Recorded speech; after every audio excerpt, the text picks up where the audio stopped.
वाडीनी लगावीन ते खेतीवाडी काय मक्त्या ओरता दुसरं काम करता मजदूरी करवा जाता रोजगार गारंटी में मजूरी करीन तर गाडी तोड के लावीन खाता। पहले तो सब दाना ने पाकता थे, लाकड़ा भी बेचीन खाता। पहले तो हम तो ये लकड़ी बेचते ने, लकड़ी थी गुजर सालते तो आदो थे।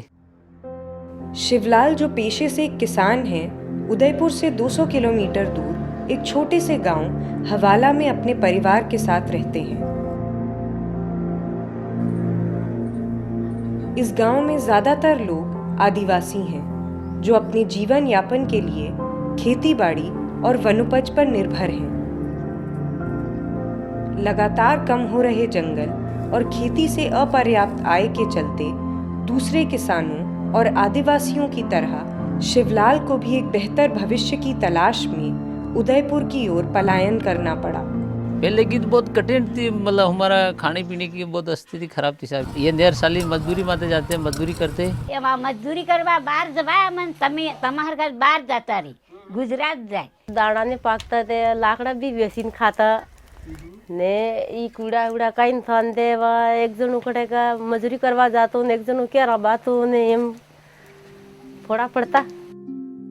1990 का दशक, जब बड़े बड़े ठेकेदार और कंपनियों के मालिकों द्वारा तेंदुपत्ता इकट्ठा करने वाले आदिवासियों का शोषण चरम पर था, दूसरी तरफ आदिवासी कुछ संगठनों के साथ मिलकर अपने अधिकारों की लड़ाई लड़ रहे थे, शोषण के विरोध में अपनी आवाज बुलंद कर रहे थे। उन्हीं में से एक संगठन आज भी आदिवासियों के साथ उनके कांधे से कांधा मिलाकर उनके अधिकारों के लिए लड़ाई लड़ रहा है। समर्थक समिति हमने 1990 में एक तेंदुपत्ते का जो संघर्ष चला था, जिसमें तेंदुपत्ता की संग्रहण दर को लेकर के हमने सरकार के साथ और ठेकेदारों के साथ में एक बड़ा अभियान चलाया। तो हमने कोशिश ये की कि हम ज़्यादा से ज़्यादा उन लोगों को बताएं कि भाई ये रेट गवर्नमेंट की तय की हुई है और इससे कम हमको लेना नहीं है। उसके बाद में हमको ये महसूस हुआ कि इसको ज़्यादा अगर आगे ले जाना है तो इसको एक किसी न किसी ऐसी एजेंसी की ज़रूरत है जो इन सारी कोऑपरेटिव के लिए पैसे की व्यवस्था कर सके, मार्केटिंग की व्यवस्था कर सके, बाज़ार का पता कर सके और इसके अलावा समय समय पे उनकी कैपेसिटी बिल्डिंग और ट्रेनिंग वगैरह ये उनको देने के लिए काम कर सके।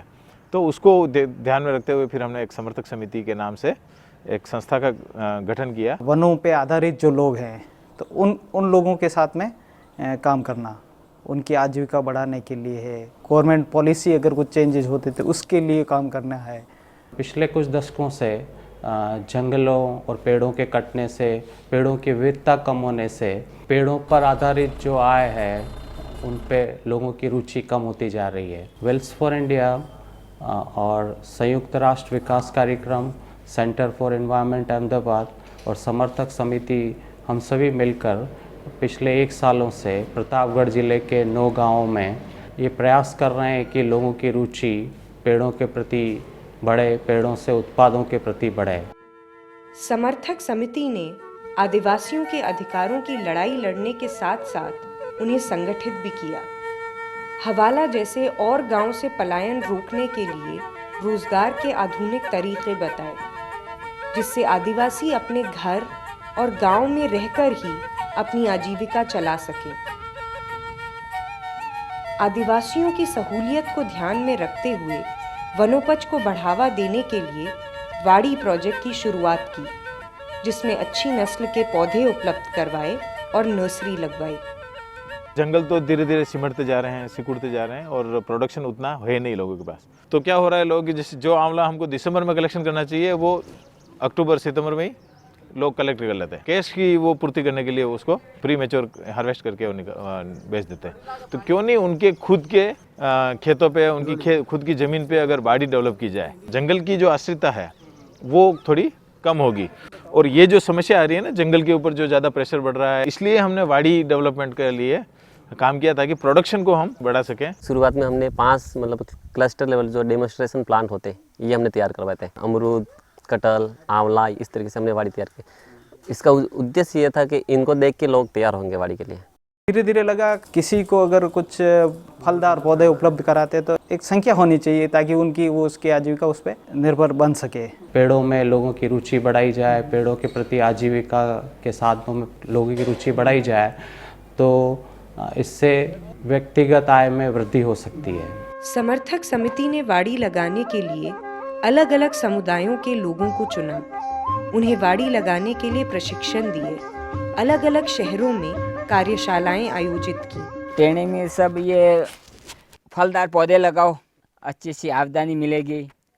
अपने मतलब जी परिवार के वो लड़का होता है वो भी मतलब रोटी नहीं दे सकता, ये पौधा है ये बड़ा हो जाए को मतलब एक बेटा के रूप में देगा ही। हमने खाड़ा के बारे में बताया है, पपीता की भी हमको मतलब बताया है, उसमें पपीता लगा सको और सब्जी का भी करी सको, तुम्हारा ये आमदनी चालू रहेगी वाड़ी में।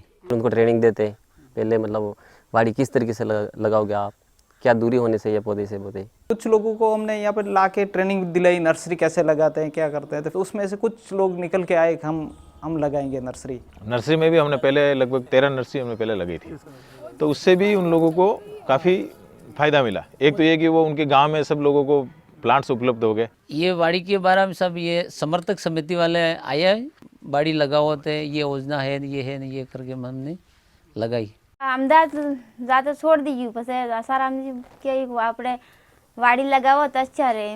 वाड़ी के बारे में तो हमें समर्थक समिति में जोड़ाना, आसाराम जी दीदा, कटर भी दीदा, जामफल भी दीदा, आमला भी दीदा, सब पेड़ लगाया। हाँ, नींबू भी लगाया। बाड़ी लगो सब आंबा है, कहीं जामफल है, नींबू है, कटर है, काकड़ी है। परेशानी ते वहाँ पानी में भी परेशानी आना, खुड़ा में तो नेर नु पानी आवे ताजे आवे, अबर खुड़े में भी पानी कम है। इंजन नहीं चल पाता है तो फिर पानी निकाल के भी डालना पड़ेगा जामफलों के अंदर, तो बचेंगे जामफल। वैसे हम देखो तो आवे आए हमारे मंडी आसपास में नहीं है। बाजार में ले जाने के लिए तो हमारी समस्या है, जिसी के मतलब गाड़ी है उसको तो गाड़ी पे ले जाता है और नहीं है तो वो तो माथे पे ले जाता है सिर पे रख के। इतना वजन कैसे ले जाइए।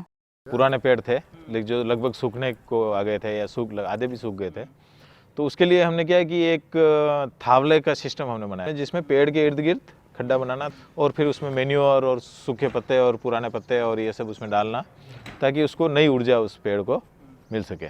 फल आते आते 3 साल हो गया था, फिर इसके जड़ों में क्या मालूम छोटी छोटी कीड़िया टाइप, हाँ वो लगी, फिर पत्ती नीचे गिर गई थी। तो फिर ये समर्थक समिति ने बताया कि इसको नीचे से वो थालवा बनाया। 6 महीने जैसे बाद वापस ऊपर से धीरे धीरे पत्ती आई, फिर अब कंप्लीट लगने लगे फल।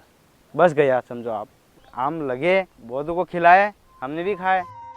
ये समर्थक समिति के प्रयासों का ही नतीजा है कि अब इन आदिवासियों की आर्थिक स्थिति और जीवन स्तर में सुधार आ रहा है। समर्थक समिति के ही प्रयासों का फल है कि इन आदिवासियों में वनोपज से आय के प्रति जागरूकता बढ़ रही है। वाड़ी के लिए लगाए जाने वाले इन पौधों से न केवल जंगलों का विस्तार हुआ है, बल्कि आदिवासियों की आर्थिक स्थिति भी पहले से बेहतर हो रही है। विचार सबानी के वाड़ी लगाड़ो तमार फायदा था, पसे अड्डे वाड़ी लगाड़ी ने आना बाद में फसे में दूसरन भी लगड़ावी, एम करो ने एम करीने दूसरन 500-7 जणी बीजी भी लगाड़ी बढ़िया वाड़ी।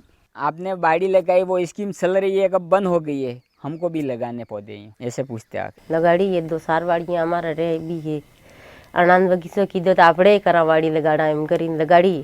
खेती करते उसमें मतलब क्या है कि किसी टाइम में तो फसल बिगड़ जाती है, किसी टाइम में मिलती है, ये मतलब ये फसल बिगड़ती नहीं है बाड़ी लगाई उसमें। आपड़े ये लकड़ी भी कम में आवे और इसकी पत्ती भी मतलब पड़ी जाए पास दूसरा खेत में पेड़ी करी जो खाद भी लगे है।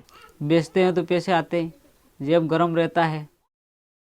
देखो अपन को बाजार में अमरूद है, बाजार में नहीं जाना पड़ता है लेवा, मतलब घर घर तो वही जाए और अब जो सारा जापता है बेची भी सका। प्लांट से या वाड़ी से जो इनकम का जो संवर्धन हो रहा है, आय संवर्धन जो हो रहा है, वो निश्चित रूप से उनकी बढ़ोतरी हुई है। पहले से तो हमारे मतलब कड़ी मतलब स्थिति डाउन थी, अनाती तुम्हारे को और मतलब ठीक है मतलब ये। वाड़ी से मिलने वाली वनोपज को बाजार तक ले जाने, मध्यस्थता खत्म करने और आदिवासियों को उचित दाम दिलाने के लिए समर्थक समिति ने एक मंच उपलब्ध करवाया। अचीवमेंट के रूप में हम ये कह सकते हैं कि जैसे एक तो तेंदुपत्ते की जो कलेक्शन रेट है वो एक ज़माने में 3 से 5 रुपए लोगों को मिलती थी, वो गवर्नमेंट की रेट आज 75 रुपये है। समर्थक समिति की अपनी एक पहचान बनी है कि भाई ये फॉरेस्ट प्रोड्यूस पर काम करने वाली संस्था है। फिर हमने जो भी शहद और जामुन का सिरका, जामुन का अर्क, कुछ प्रोडक्ट जैसे हमने मेहंदी वगैरह इस तरह से जो भी शुरू किए हैं, तो उसको भी एक बाज़ार में अच्छी मान्यता मिल रही है। शहद है, जामुन अर्क है, आंवला जूस है, एलोवेरा जूस है, दालें हैं। हम चाहते हैं कि वो लघुवन उपज है उनके साथ में उनको और जोड़ के उनको भी मार्केटिंग करें। हमने एक प्रोड्यूसर कंपनी बनाई है और प्रोड्यूसर कंपनी के थ्रू हम जो भी प्रोडक्ट तैयार हो रहे हैं उसको आगे मार्केट में ले जा रहे हैं। 2 आउटलेट उदयपुर में हैं। इसके अलावा जो भी मेले लगते हैं, खादी के मेले हैं, दिल्ली में ग्रामीण हाट मेला लगता तो उसमें जाते हैं। बहुत से ऑर्डर बाहर से भी आते हैं। 10 रुपये किलो जाती तो 10,000 रुपया थाता मारे ने पैसे ज़्यादा महंगी थाई की ने पैसे हाउ आवे तने साल 15-20 हज़ार रुपया आवे। मैं नमा दया 2-3 से ना आवा ने 2-3 कोई सोरा ने मेरे कोई सोरी ने हार वेन कोई सब हवे 10-12 हज़ार रुपया ते मके रो एक महीना में। माइग्रेशन पूरी तरह से तो शायद नहीं रुक पाएगा, लेकिन उनके जो माइग्रेशन की अवधि है वो थोड़ी कम हुई है। लोगों में काफ़ी अवेयरनेस आई है, मतलब इस जो पेड़ों को लगाने की है, जो जैसे फलदार पौधे हैं जिनसे आजीविका उनको मिल सकती हैं। हमारा ये मानना है कि जितने ज़्यादा पेड़ पौधे अपने पास में होंगे और फ्रूट प्लांट होंगे या जो भी महुआ और इस तरह से जो बड़े प्लांट हैं वो हैं, तो पैसे कमाए जा सकते हैं और अच्छे पैसे, और उससे फिर एक तो उसका ईंधन की पूर्ति होती है, पशुपालन के लिए उसको फोडर भी उससे मिल जाता है, खेत के लिए मैन्योर भी उससे मिल जाता है, छाया अपने आप में हो गई उनके लिए, और काफ़ी मतलब पैसे बचत भी है और पैसे आय संवर्धन भी है, दोनों इससे जुड़े हुए हैं। तो इसलिए मैं कह सकता हूँ कि पैसे पेड़ पे लगते हैं। समर्थक समिति की इस पहल का ही नतीजा है कि जो आदिवासी काम की तलाश में पलायन करने को मजबूर थे, आज उन्हें न केवल उनकी उपज का उचित दाम मिल रहा है, बल्कि वो आत्मनिर्भर भी हो गए हैं। समर्थक समिति के इस अभियान का आगे बढ़ते रहना ज़रूरी है, ताकि दूसरे आदिवासियों को अपनी मेहनत का सही दाम मिले और वो अपना घर छोड़ने पर मजबूर ना हो।